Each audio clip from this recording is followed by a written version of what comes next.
वेळेशी वाटते. बाप कडे घेत नाही, बाप खांद्यावर घेतो. का? नेहमी त्याला असं वाटत असतं माझ्या अगोदर माझ्या पोऱ्याने दुनिया बघितली पाहिजे.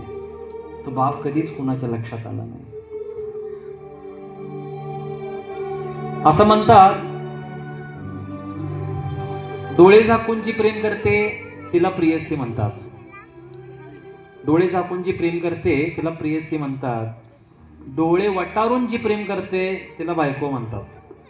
डोळे वटारून जी प्रेम करते तिला बायको म्हणतात. स्वतःचे डोळे मिटेपर्यंत जी प्रेम करते तिला आई म्हणतात. पण डोळ्यात कधीच प्रेम न दाखवता जो प्रेम करतो ना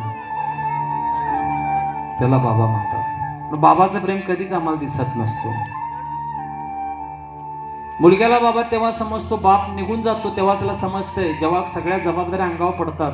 एक दिवस पाण्यावरती कट्ट्यावरती खोरं घेऊन उभारा स्वतःला व्हायची वेळ येते, तेव्हा त्याला समजतं की माझा बाप माझ्यासाठी काय होता.